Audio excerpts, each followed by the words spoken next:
Aquí comienza Epicentro Regional, una conversación donde la actualidad, la contingencia y el debate político se encuentran en el corazón de Ñuble.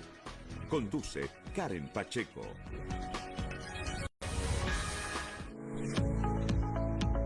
Buenos días, bienvenidos a un nuevo capítulo de Epicentro Regional acá por la 91.5 de Radio Interactiva.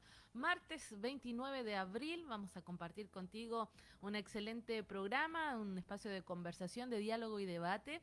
Y quiero invitarte para que puedas seguirnos a través de todas nuestras redes sociales, además de Interactiva CL en Facebook y en las plataformas digitales. Estamos como Epicentro Regional en Instagram, en Facebook y en YouTube.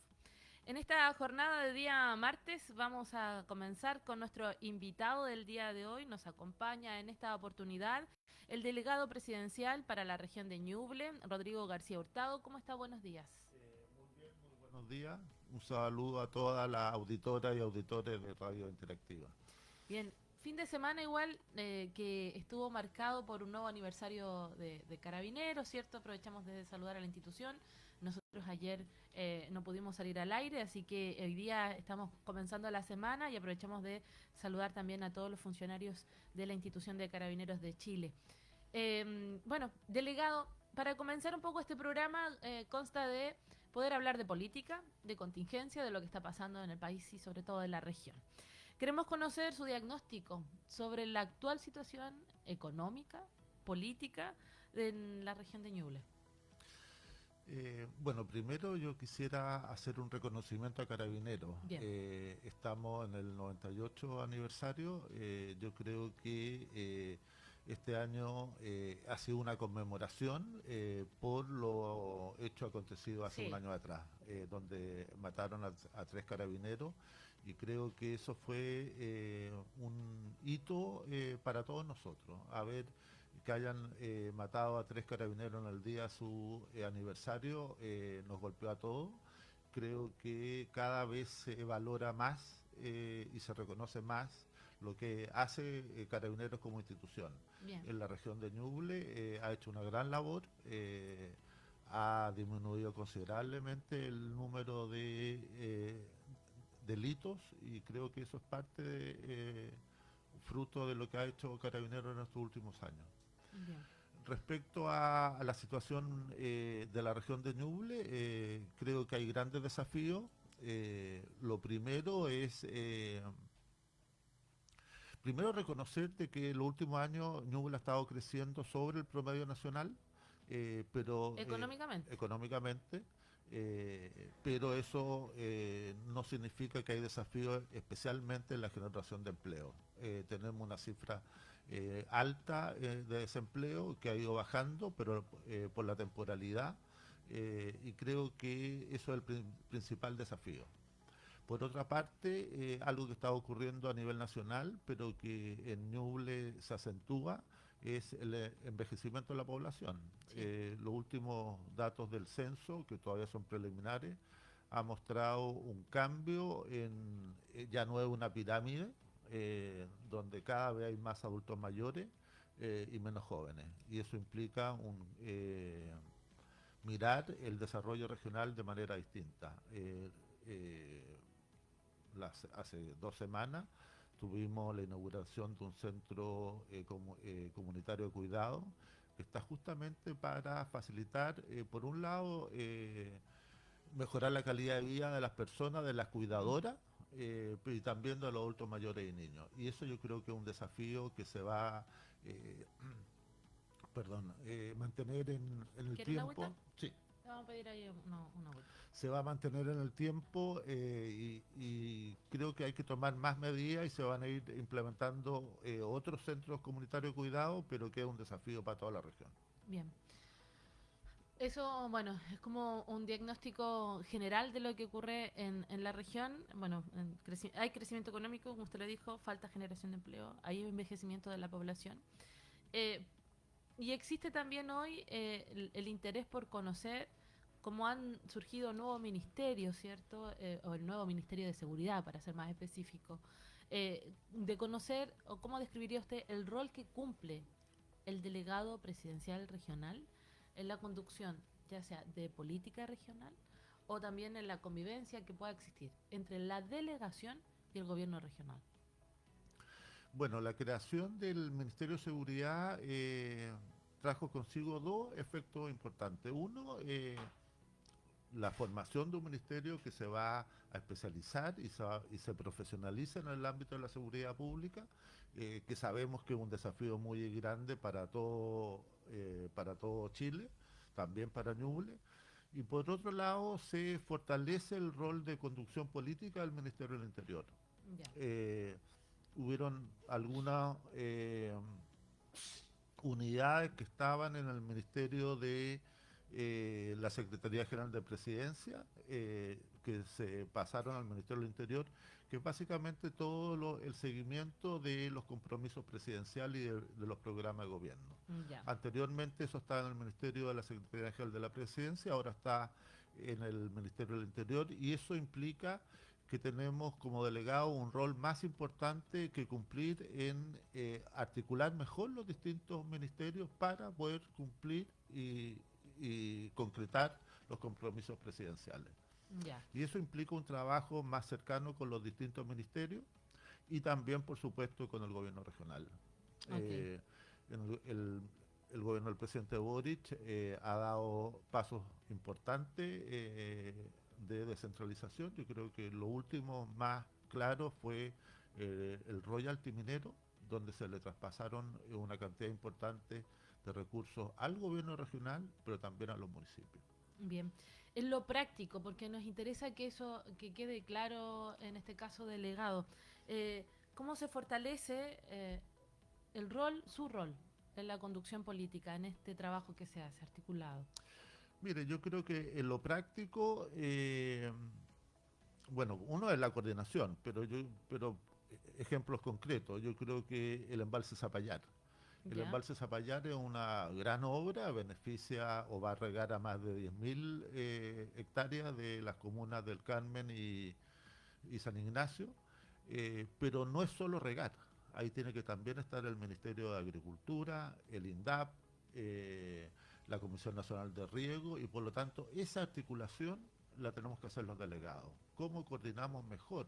Cuando hay un ministerio como Obras Públicas y específicamente la Dirección de Obras Hidráulicas que construye un gran embalse, eso después se tiene que traducir en que hay construcciones de canales de conducción del riego, después tiene que haber fomento, y eso lo hace el Ministerio de Agricultura. Ese es un rol que tenemos que jugar los delegados. ¿Cómo articulamos mejor? En este caso... ¿Y qué pasó en la región de Ñuble, que hemos pasado por 4 delegados presidenciales? Bueno, yo creo que han habido distintas razones. Yo no soy el indicado para mencionar cuáles fueron las razones por las cuales han habido 4. Yo creo que cuando vino el presidente... Esperemos que sea el último. Espero ser el último también. ¿Ya? Pero cuando vino el presidente Boric, sostuvo una reunión con los alcaldes y él reconoció de que él, siendo diputado, no le gustó en su momento cuando el gobierno del presidente Piñera cambió 4 veces de delegado en la región de Magallanes. Por lo tanto, no es algo que para como el gobierno... un mensaje de inestabilidad para la región, o sea, más que para el gobierno propiamente tal, es como darle continuidad a los proyectos, o esa sensación de que si este alto mando es cambiado constantemente en un periodo de 4 años, es como que le da una falta de estabilidad o de piso a los proyectos. Esa es la proyección que genera hacia afuera, ¿no? Porque a lo mejor hacia adentro sigue trabajando todo el aparato, ¿no? En este caso los trabajadores, los funcionarios siguen trabajando igual y falta esa figura política, pero de todas maneras se proyecta como algo de inestabilidad. Sí, efectivamente no es lo ideal. Yo creo que eso lo ha reconocido, como lo decía el propio presidente, pero también, como dice usted, aquí ha habido una continuidad en el trabajo. Yo creo que un muy buen ejemplo de eso es la firma de la Ley de Transición Eléctrica, que es un compromiso que estableció el presidente Boric al inicio del gobierno y que los distintos delegados han apoyado y inducido a que eso se concrete. Afortunadamente me tocó a mí el momento en que el presidente Boric firmó eso, pero también requirió un trabajo de los delegados anteriores. ¿Cuáles considera usted han sido los desafíos de la coordinación de los servicios públicos en la región? Yo creo que, primero, reconocer de que muchas veces los servicios públicos tienden a actuar por su cuenta. Hay una carga de trabajo, sabemos las características que tiene el servicio público y por lo tanto no es llegar y decir, asumir que va a haber una coordinación espontánea. Creo que es ahí donde nosotros tenemos que trabajar más en conjunto. Como le decía, yo creo que los ministerios hemos estado trabajando más articuladamente, pero eso también significa trabajar también con el gobierno regional y con los municipios. Yo creo que casi todos los ministerios tienen proyectos presentados al gobierno regional, por lo tanto ahí hay una articulación que se da con el gobierno regional y también muchos de los ministerios tienen trabajo con los municipios. Diputado, delegado, es que se me vienen varias cosas a la mente. Pensaba en lo siguiente, a propósito de este cambio en la figura digamos, en los nombres de los delegados presidenciales, ¿no? En la región que hemos tenido 4, y a lo mejor usted no se puede referir a las causas, pero sí quería preguntar por lo que ha ocurrido con los seremis, que eso sí, en realidad tiene que ver un poco con los liderazgos políticos de cada uno, pero también con un trabajo articulado. ¿Cómo ustedes evalúan o cómo han salido adelante o qué han puesto en palestra, cómo ha sido el trabajo después de conocer los resultados de una encuesta en la que justamente fue parte de titulares las noticias de los seremis que fueron menores evaluados porque la gente o no los conocía o no sabía del trabajo que realizaban? Sí. A ver, yo creo que siempre hay un desafío, sobre todo en las autoridades locales, de poder conocerse, darse a conocer más. Hay que reconocer también de que muchos de los medios de comunicación por los cuales las personas se informan son de carácter nacional y por lo tanto lo que figuran ahí son preferentemente las autoridades nacionales. A nivel regional, de lo que nosotros pudimos ver. ¿Y eso cómo lo pueden, trabajar? Porque eso o significa que las figuras regionales tienen que salir más en los medios nacionales, o logramos que la población tenga una identidad con el territorio y se informe donde corresponde, porque eso... O sea, yo creo que hay que convivir con eso, pero el desafío nuestro es estar más en los medios regionales, estar más sobre todo con las personas. Lo que hemos tratado de hacer en este último tiempo es focalizar en un trabajo a nivel comunal. Desde que yo llegué a la delegación, todos los meses hemos hecho gabinete en terreno, donde cada seremi va a una comuna, todos conversamos de los mismos temas, tenemos reuniones con el alcalde, con organizaciones sociales y con los medios de comunicación. Y eso se va a acentuar durante este año, donde vamos a hacer un trabajo más de mayor presencia en las distintas comunas. Pero hay un desafío importante de darnos a conocer lo que se está haciendo. Siempre se dice y creemos de que falta comunicar más y mejor, y ese es el esfuerzo que hemos estado haciendo. Ahora, en materia de seguridad, orden público, emergencia, ¿qué medidas relevantes ha liderado en este periodo o en este tiempo? Mire, yo creo que lo primero fue poder identificar mejor y dar a conocer cuáles eran las características de la región de Ñuble en el ámbito de la seguridad. Ahora se dice abiertamente que nuestro problema es más la sensación de inseguridad que la cantidad de delitos. Ñuble es la tercera región con menos delitos a nivel nacional, pero es la segunda con mayor sensación de inseguridad. Eso implica y refleja también una necesidad de trabajar más con la gente, que la gente sepa lo que se está haciendo.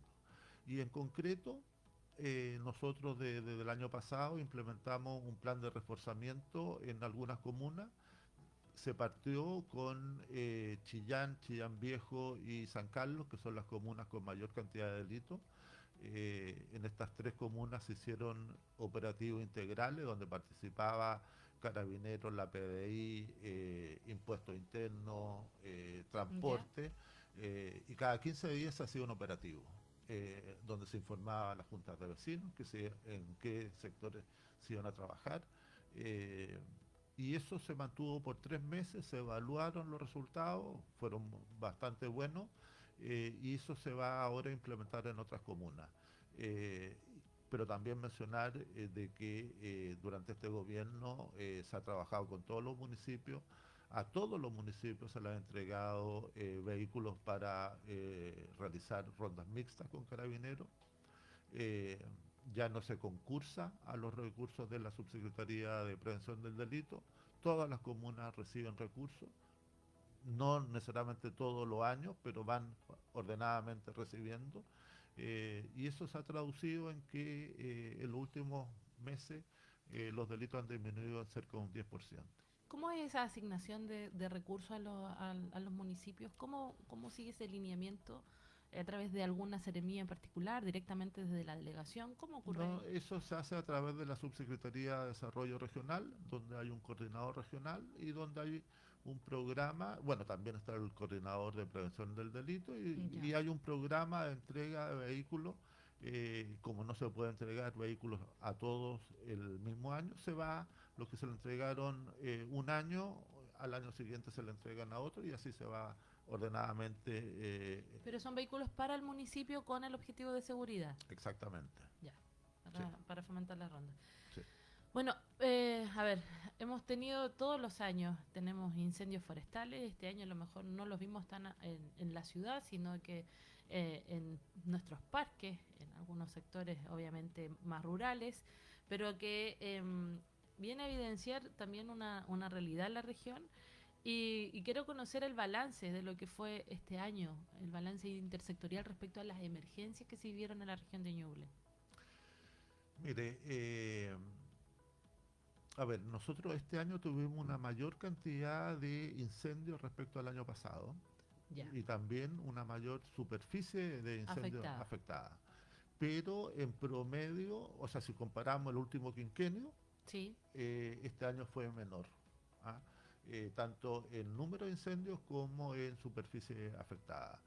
Y yo diría que donde hubo más resultados fue en el número de casas afectadas. Este año tuvimos 16 casas quemadas, el año pasado sobre o cerca de las 500 casas. Y eso significó, o eso fue el resultado de un trabajo muy articulado entre CONAF, bomberos, que yo creo que hay que reconocer el gran trabajo que ha hecho bomberos, y también las empresas privadas.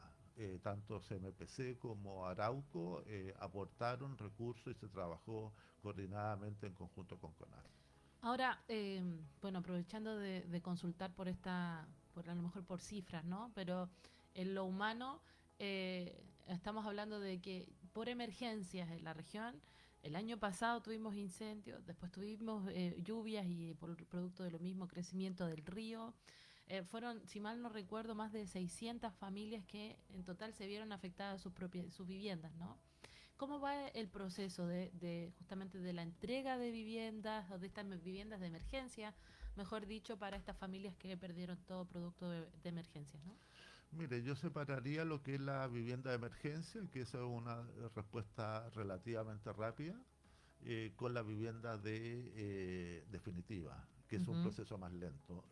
Ahí todavía nos falta la entrega de algunas de las casas, pero es un proceso más lento porque significa regularizar muchas veces todo lo que es el dominio de los terrenos, de las casas. Muchas veces están todavía ya sea en grupo de familia, pero ahí sí que nos falta, es un proceso más lento y todavía nos falta por entregar las viviendas definitivas. Usted es el representante del presidente en la región. ¿Cómo se ha ido articulando el trabajo con esta intención de una mayor descentralización, ¿no? Que también se está fomentando en los territorios, en todo el país, yo creo. ¿Cómo se logra esa dualidad en la figura, ¿no? O no sé si es dualidad o no, usted me puede dar su opinión. Sí, no, yo creo que, a ver, primero saber de que el proceso de descentralización y regionalización es un proceso largo que se ha ido implementando por varios años. El presidente Boric lo ha continuado por un lado otorgando más recursos a los gobiernos regionales y a los municipios directamente, y también traspasando atribuciones a los gobiernos regionales. Por ejemplo, en esta región ya está el Comité de Fomento Productivo, que lo conduce el gobernador, donde participan distintas CEREMI, distintas instituciones o direcciones regionales.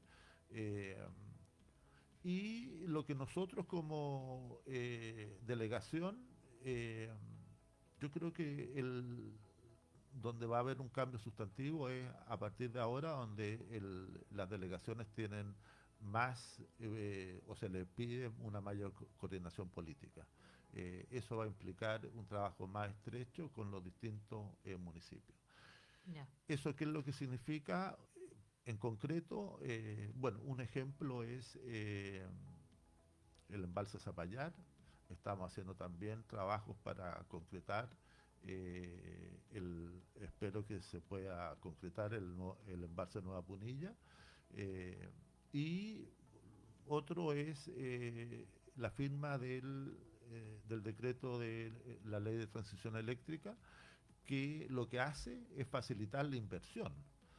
Pero eso conlleva posteriormente a que la disponibilidad de energía se traduzca en inversiones concretas. Y para eso el Comité de Fomento Productivo, que está al alero del gobierno regional, tiene un rol muy importante. Okay. ¿Cómo visualiza esa relación que debería existir entre la delegación y el gobierno regional, o entre las figuras de delegado y gobernador?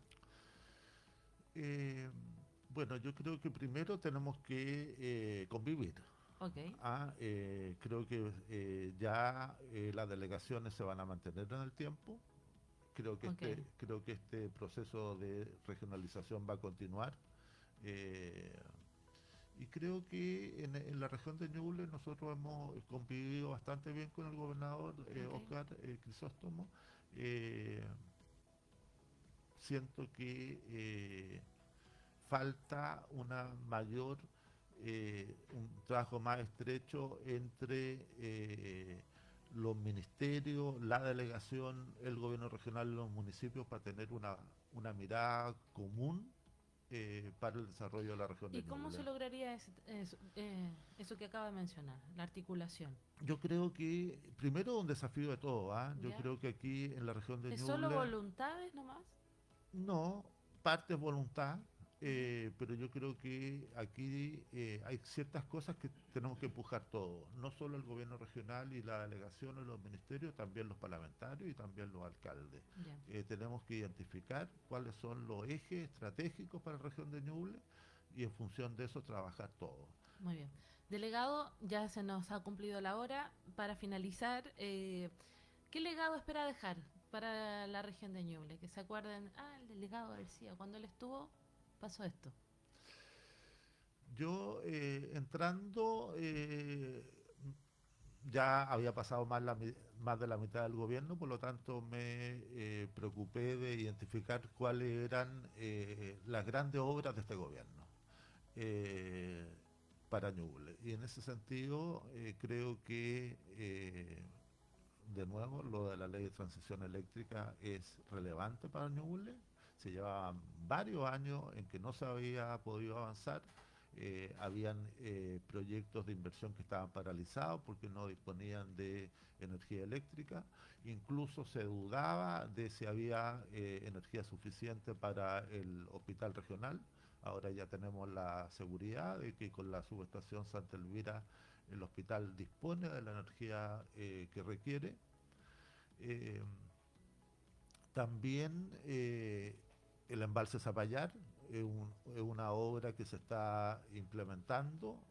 Yo espero que la primera piedra se coloque en este gobierno. Esperemos que a finales de año ya se inicie la construcción.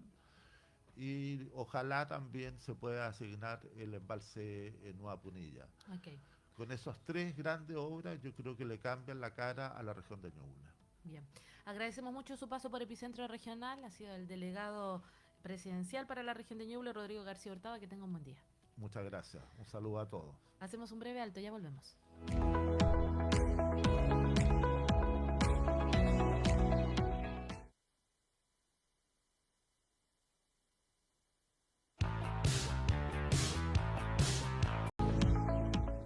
Bien, y seguimos contigo a través de la 91.5 de Radio Interactiva y seguimos nosotros conversando. A esta hora vamos a tener nuestros panelistas de día. Ellos estaban los jueves, pero hemos hecho ahí un enroque aquí entre Raúl Zúñigo y Rodrigo González. De los jueves los pasamos para los martes, ahí por unos temas logísticos. En este caso de Rodrigo González, le hicimos ahí un acomodo para que pudiera estar con nosotros porque nos encantó también poder conversar de los desafíos que tiene la región de Ñuble. Parto saludando a Rodrigo. ¿Cómo estás? Buenos días.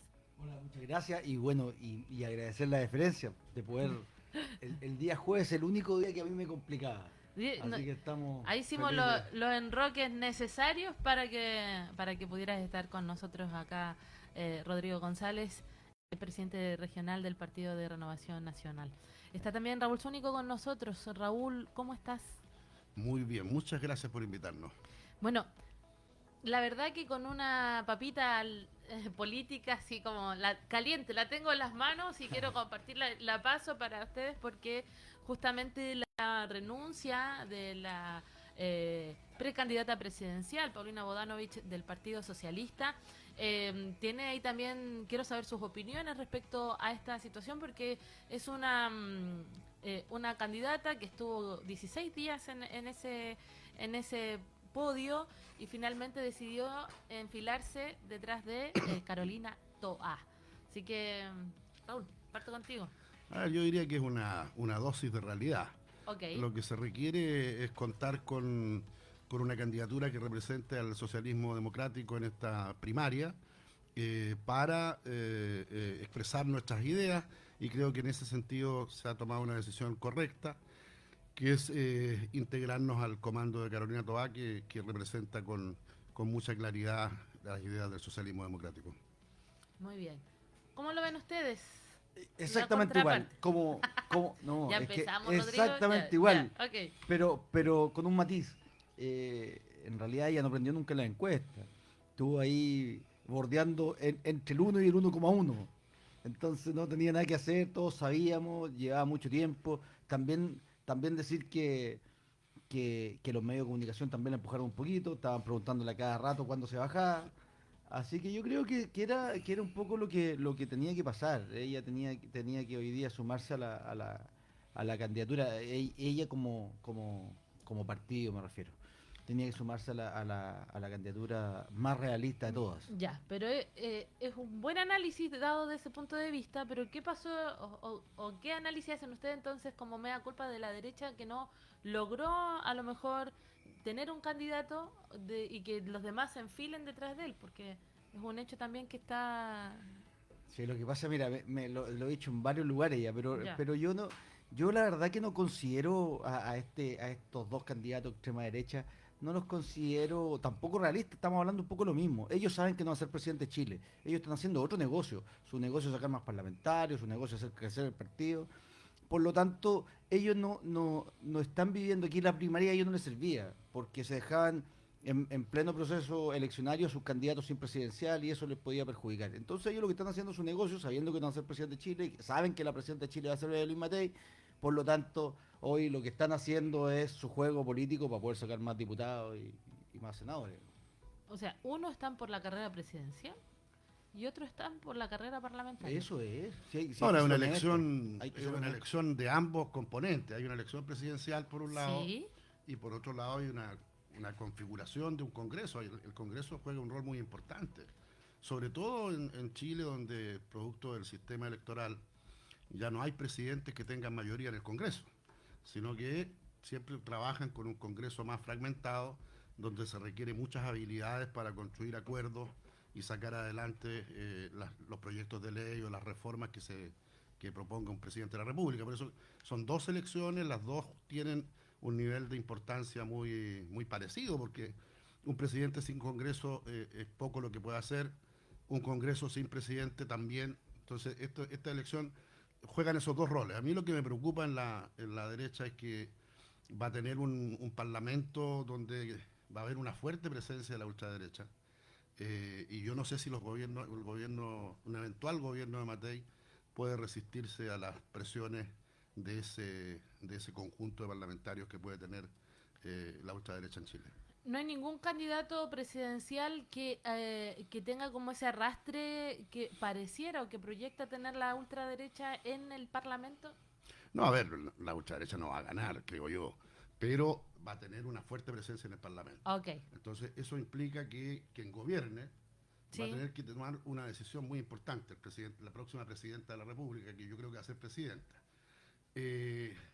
La próxima presidenta va a tener una tarea muy importante. ¿Con quién va a articular los acuerdos de gobernabilidad en el Congreso? ¿Con quién lo va a articular? Ya. Si es que Evelyn Matei lo va a articular esa gobernabilidad con la ultraderecha, de Kast o de Kaiser, o lo va a articular con la oposición nuestra, digamos, si es que ella fuera la presidenta. Y al revés, si gana Carolina Toá, ¿con quién va a articular la gobernabilidad del país? ¿Con Chile Vamos o con la ultraderecha? Lo más probable es que sea con Chile Vamos.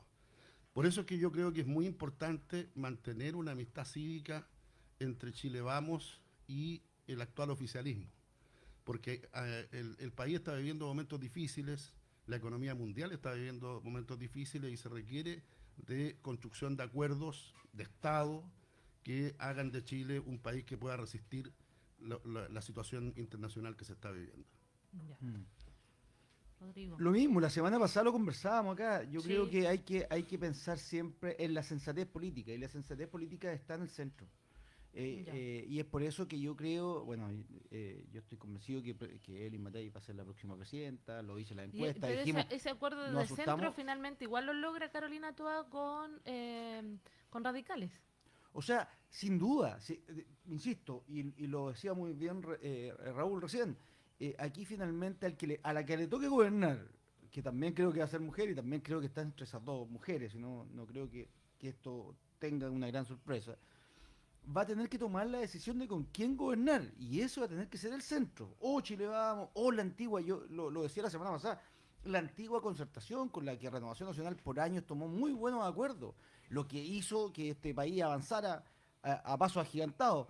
Por lo tanto, eso es lo que hay que poner la pelota en el piso y hay que empezar a trabajar con los que quieren el bien para Chile. Finalmente tendremos distancias políticas, tendremos visiones distintas, pero necesitamos construir.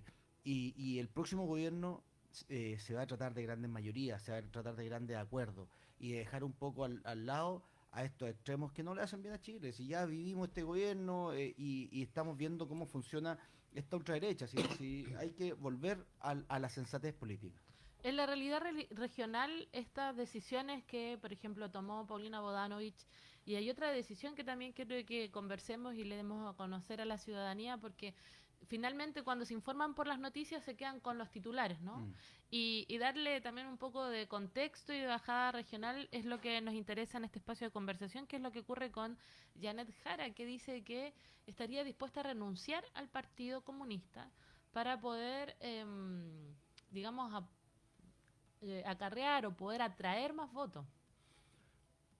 Es una decisión que tiene que tomar ella, evidentemente, pero yo no se la recomendaría. Yo creo que ella es lo que es, la gente la conoce como una militante del Partido Comunista.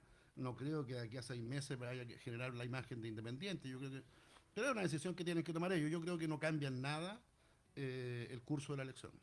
Ya. Conocemos a Janet Jara hace años, ha estado en todos los gobiernos, la conocemos muy bien.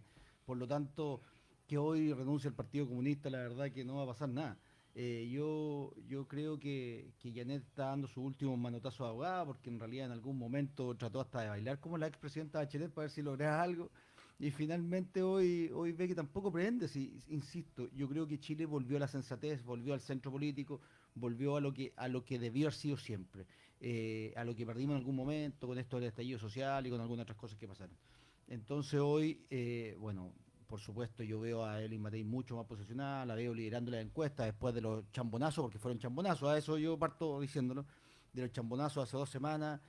Todos pensaron que iba a caer en las encuestas y resulta que fue al revés, seguimos liderando las encuestas. ¿Por qué lo llaman chambonazo? Porque son chambonazos, porque primero el primer tema es volver a los temas de 50 años atrás. Ese es un tema que no puede pasar nunca más en este comando. Segundo, volver a hablar del tema. Quiero entenderte tu punto de vista, pero dale, termina. Ya. No, primero volver a hablar del tema. Segundo, que no hubiese sido lo suficientemente claro que hubiese tenido que salir a aclarar sus dichos el segundo tema, porque en realidad que hay que ser claro. Nosotros tenemos que condenar de todos los sectores la violación de los derechos humanos, y eso no hay ninguna duda. Eso es lo segundo. Tercero,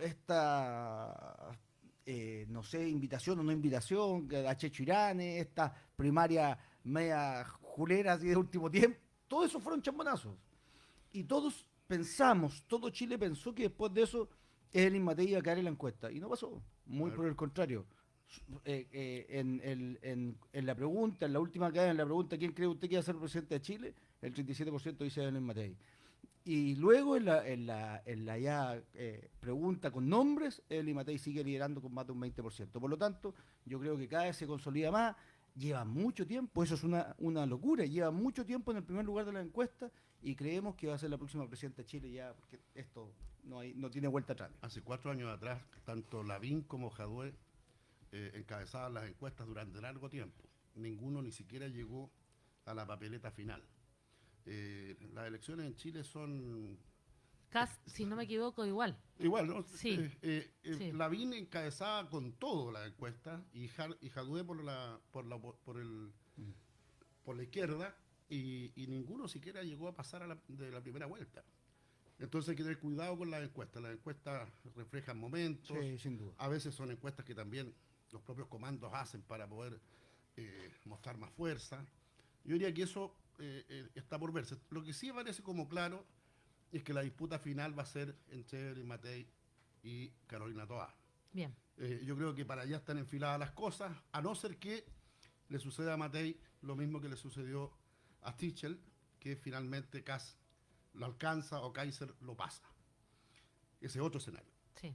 En todo caso, yo sobre las chambonadas de Evelyn Matei, yo creo que hay chambonadas y hay cosas que no se hacen. Yo quiero entender el concepto chambonada. Por eso quiero complementar eso. Sí. Decir que había muertes inevitables, eso no es una chambonada. Eso no es una chambonada. Decir que esas muertes inevitables, como por ejemplo, acribillar a balazo a Víctor Jara, que es un vecino de Ñuble, de San Ignacio, que esas eran muertes inevitables, eso no tiene ningún sentido. Decir que había una tensión en el país se puede decir muchas cosas, pero decir que acribillar a balazo a Víctor Jara son muertes inevitables, eran muertes inevitables, no, a mi juicio no tiene sentido. Cuando dice chambonada, Rodrigo, quiero decir, un error comunicacional. Quiero entender esa palabra como en algo más concreto para mí. A lo mejor se me da Asperger también, así que no sé, o TEA, de algo de tener, pero me queda muy chambonazo. Es como que para mí puede significar muchas cosas, o desde un error, desde una falta, desde algo que no tuvo que decir, o que se vio en un contexto prácticamente como que estaba con un amigo y se olvidó que estaba en un medio de comunicación con un micrófono al frente, que es difícil olvidarse para nosotros mismos que estamos acá haciendo la pega, ¿no? Sí. Bueno, chambonada, cuando digo chambonada digo un poco todo, ¿eh? Un poco todo eso. Okay. Error comunicacional sin duda. Pero no hay que olvidarse que Evelyn salió el día siguiente a rectificar. Ni siquiera el día siguiente, perdón, el mismo día salió a rectificar hubo una equivocación, sin duda alguna, hay cosas que no se dicen, sin duda alguna, y hay cosas que no se piensan, que no se piensan. Yo también creo, o sea, no podemos justificar de ninguna manera la violación a los derechos humanos. Ahora, ya tampoco tenemos que ser tan drásticos. Evelyn no dijo que habían acribillado a Víctor Jara, ni dijo que habían nada. No, dijo que había muertes, inevitables, inevitables. Inevitables. Y eso es un error. Eso es un error. Es lo que Renovación Nacional no lo piensa. Renovación Nacional ese día golpeó la mesa en el comando. Y finalmente hoy día hubo un cambio, hoy día se suma a esto un tremendo equipo de Renovación Nacional a las comunicaciones, se suma un jefe de gabinete de Renovación Nacional, porque esto no puede volver a pasar, sin duda alguna. Pero independiente de eso, insisto, y error, y tiramos la oreja y pasó todo lo que tenía que pasar, pero independiente de eso, Evelyn Matei sigue liderando la encuesta y en la cadena, que no es una encuesta que hacemos nosotros, es una encuesta que tiene prestigio, que lleva años, que lo saca toda la semana, sigue liderando la encuesta. Y también aclarar, última cosita, eran otros tiempos la elección anterior, eran otros tiempos, vimos lo que pasó, si salieron 16 gobernadores de un sector, salieron candidatos aquí, miremos la elección en Chillán, salieron concejales que nadie conocía y que no tenían ninguna historia, y hay que ser honestos. Salieron porque la gente quería votar por el que no conocía, la gente quería votar por el que no fuera político, eso quería. Y eso pasó, pero Chile volvió al centro, Chile volvió a la sensatez política, que lo vengo diciendo hace rato, y finalmente se cansó también de este gobierno, un gobierno malo, horrible. Y Evelyn Matei va a ser la próxima presidenta de Chile, lo dice en la encuesta, insisto. Mira, yo no sé si esto es una chambonada. Yo más bien creo que no es una chambonada. Yo creo que hay una estrategia política de Evelyn Matei en este minuto de capturar el voto más hacia la derecha. Okay. Porque al aparecer la candidatura de Toá por el centro, o por la centro izquierda, su único espacio de crecimiento para ganar en la primera vuelta, para pasar la primera vuelta, es achicando a Kast y a Kaiser. Para achicar a Kast y a Kaiser necesita un discurso más identitario de la derecha tradicional y de la ultraderecha. Y yo creo que ese esfuerzo es el que ha estado haciendo Evelyn este último tiempo. Yo no creo que esto sea una chambonada, sino que esto más bien obedece a una estrategia política, a mi juicio preocupante, porque no nos genera tranquilidad de que si eventualmente ganara, con quién va a gobernar. Porque la tentación a cogobernar con la ultraderecha va a ser muy alta. Y todos estos esfuerzos por tratar de hacer una primaria única con Kaiser y Kast apuntaban a eso, ¿no? A gobernar juntos. Y este esfuerzo hasta última hora de hacer una lista parlamentaria común era un esfuerzo por gobernar juntos. Entonces, lo que le pasa a Evelyn es que en la medida en que ella hace un discurso al centro, pierde votación por el ala derecha.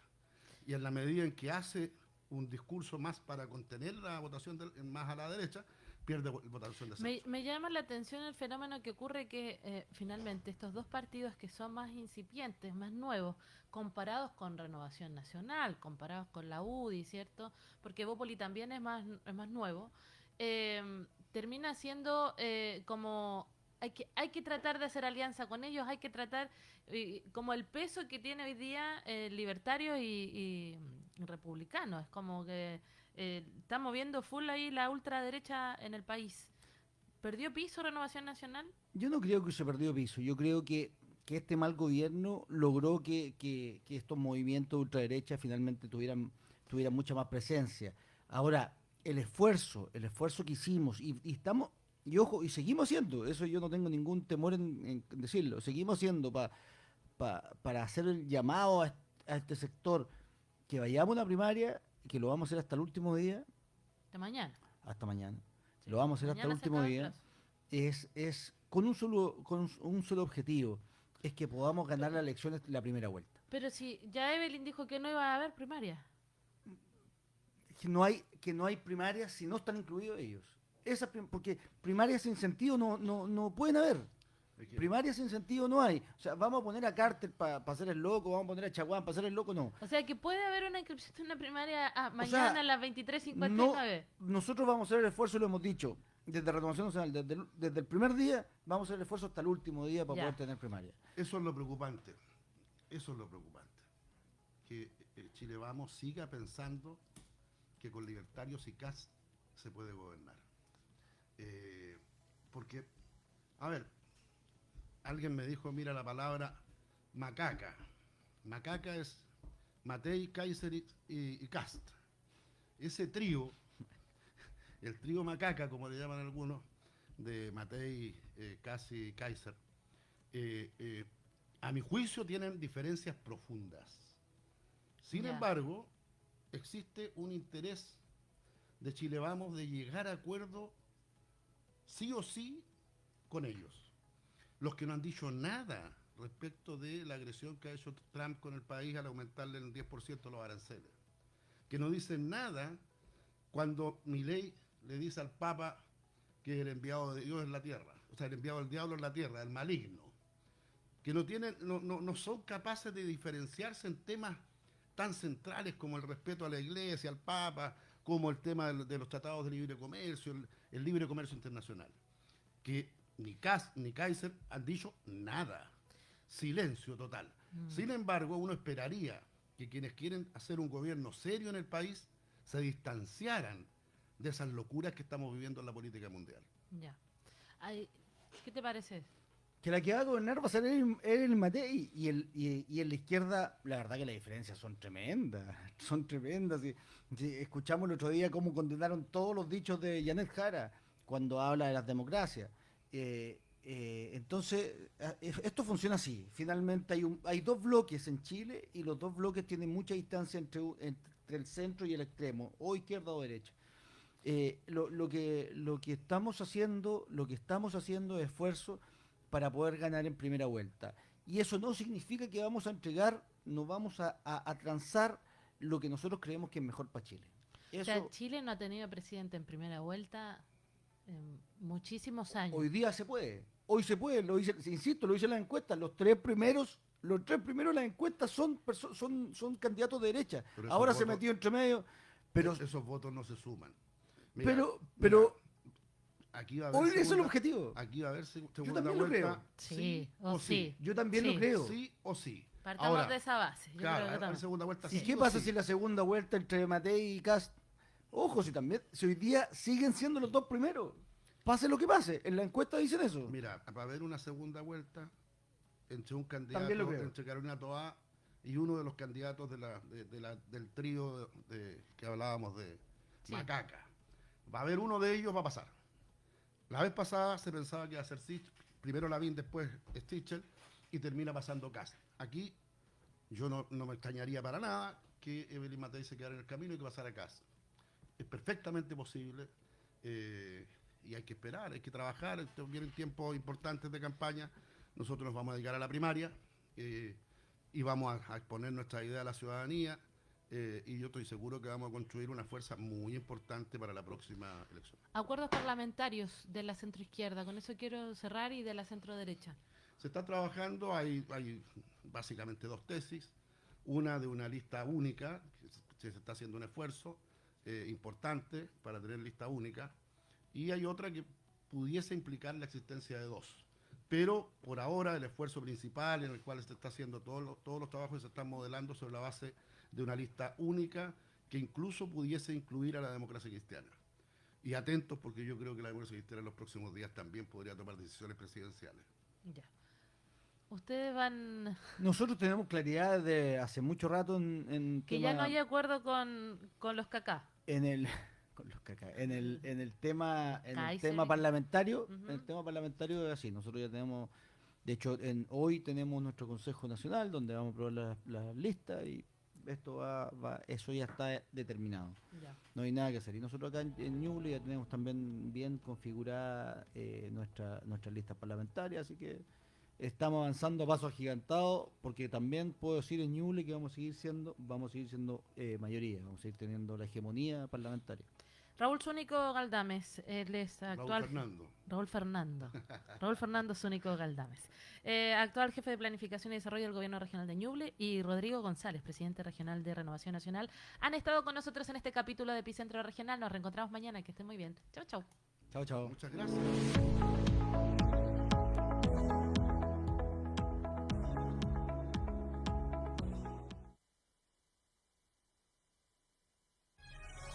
Termina una nueva jornada de Epicentro Regional. donde el presente y futuro político marcan la pauta de Ñuble. Revive esta edición a través de nuestras redes sociales, Instagram, Facebook y YouTube.